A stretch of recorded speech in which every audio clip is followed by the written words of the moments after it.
So hello guys, welcome to my channel. আরও একটি নতুন ভিডিও নিয়ে চলে এসেছি। তোমরা দেখে বুঝতেই পারছো যে আমি একদম পুরো রেডি হয়ে গেছি। আজ যাব কলকাতা সল্টলেকে বৌদি বাড়িতে।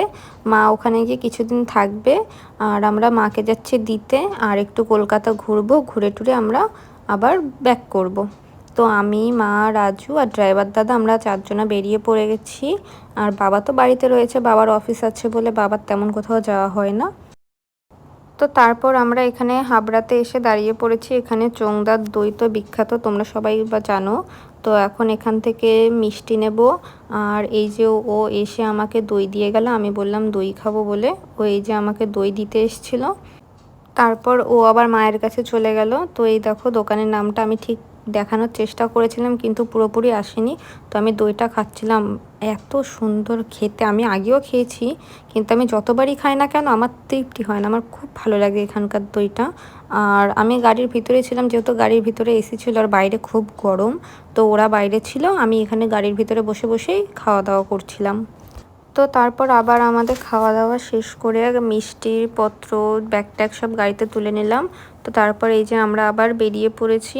তো এরপর আমরা দাঁড়িয়েছিলাম রাজারহাটে। যতই গরম পড়ুক না কেন, চা তো আমরা খাবই। তো এখান থেকে চাটা খেয়ে আমরা আবার বেরিয়ে পড়ি বৌদি বাড়ির উদ্দেশ্যে। যেহেতু গরম পড়েছে খুব, তার জন্য আমরা আর বাইরের খাওয়ার কোনো প্ল্যান রাখিনি, রাত্রে খাবো বাইরে। কিন্তু এখন দুপুরবেলা আমরা কোনো বাইরের খাবারের প্ল্যান রাখিনি, কারণ আমরা সবাই দুপুরের খাবার দাবারটা বাড়ির থেকে খেয়ে এসেছি। আর যেহেতু আমরা দমদম এয়ারপোর্টের পাশ দিয়ে যাচ্ছিলাম, তো আমাদের সৌভাগ্য ছিল আমরা প্লেন দেখে ফেলেছিলাম। এই প্লেনটা এখন উড়ছে। তো দেখো তোমরা, আমি যেটুকু পেরেছি আমি ভিডিও ক্লিপে নিয়েছি। এই প্লেনটা আগের প্লেনটার থেকে অনেকটা আমি কাছাকাছিভাবে দেখতে পেয়েছিলাম। ওই দেখো এই পাশে ওই একটা বেরিয়ে যাচ্ছে, আর এই প্লেনটা মনে হয় ঢুকছে। তো তারপর আমরা আবার বেরিয়ে পড়ি, কিন্তু যেতে যেতে ঠিক হলো যে আমরা ফার্স্টে মলে যাব, তারপরে বৌদি বাড়ি যাব। তো এখানটা থেকে এই কি একটা বেশ টিকিট ফিকিট নেয়, নিয়ে ওই গাড়ি পার্কিং করতে হয়। তো আগে চলো সেই প্রসেসটাই শেষ করা যাক। তো মলে ঢুকে ফার্স্টে ওয়াশরুমের এখানে এসে একটু ফ্রেশ হয়ে নিলাম। আর ও ওয়াশরুমে রয়েছে এখন, আমি বাইরে দাঁড়িয়ে রয়েছি ওর জন্য। আর মা আর দাদা ওরা দুজনাই নিচে বসে রয়েছে, ওরা ঘুরতে চায় না। আর মা বেশি একটা হাঁটতে পারে না, মার পায়ে ব্যথা, তো তার জন্য মা দাদাকে নিয়ে নিচে বসে রয়েছে। তো এই ছিল মল। আর এখানটাতে অনেক সুন্দর সুন্দর শোপিস বলো, মানে এমন কিছু নেই যেটা এখানে নেই। তো তারপরেই আমরা, এটা মনে হয় প্যান্টালুস নাকি, আমার ঠিক এখন খেয়াল নেই। তো আমরা ওখানে চলে গেছিলাম, ও ট্রায়াল রুমে ছিল। আর আমি ওই শোপিসের দোকানের থেকে একটা পুতুল কিনেছিলাম। তো তারপর আমরা স্টারবাক্সে চলে আসলাম। এখান থেকে দুজনা দুটো কফি অর্ডার করেছিলাম, কিন্তু সত্যি কথা বলতে কফিটার দাম অনুযায়ী খেতে একদম আমার ভালো লাগেনি, ওর কাছে নাকি ভালো লেগেছিলো। তারপরে আমরা এই গেমিং সেন্টারে এখানে এসেছি, গেম খেলিনি বাট একটু দেখতে এসেছিলাম। ও আমাকে বলেছিল খেলার কথা, কিন্তু আমার ভালো লাগেনি, আমি তার জন্য খেলিনি। তো তারপরে এই উপরে চলে আসলাম। তো ভিউটা দেখো তোমরা, কত সুন্দর লাগছে। এইখানে সব বসার জায়গা।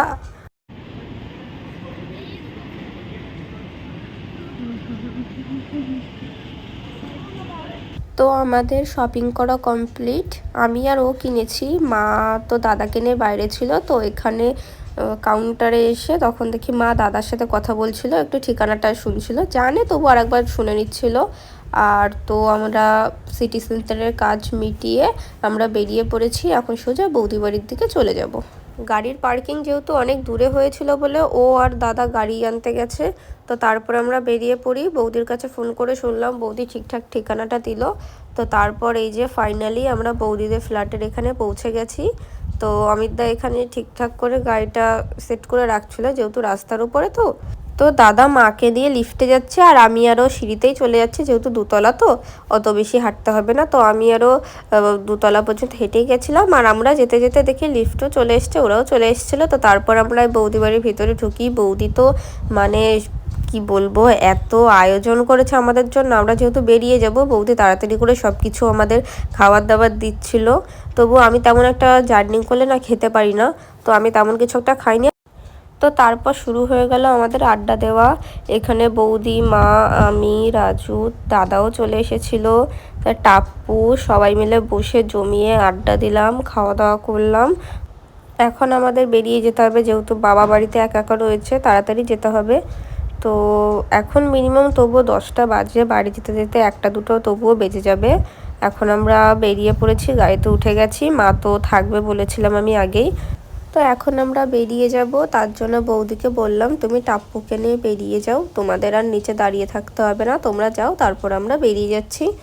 তো তারপর বৌদি টাপ্পুকে নিয়ে ভিতরে চলে গেল, আর তারপর আমাদের গাড়িও ছেড়ে দিল। আমরা এখন বেরিয়ে পড়েছি, এখন সোজা বাড়ির দিকে চলে যাব। এখন আর তেমন কোথাও যাব না, এবার দেখা যাক রাত্রে যদি খিদে পাই তাহলে কোথাও একটা দাঁড়ানো হবে, দাঁড়িয়ে খাওয়া দাওয়া হবে।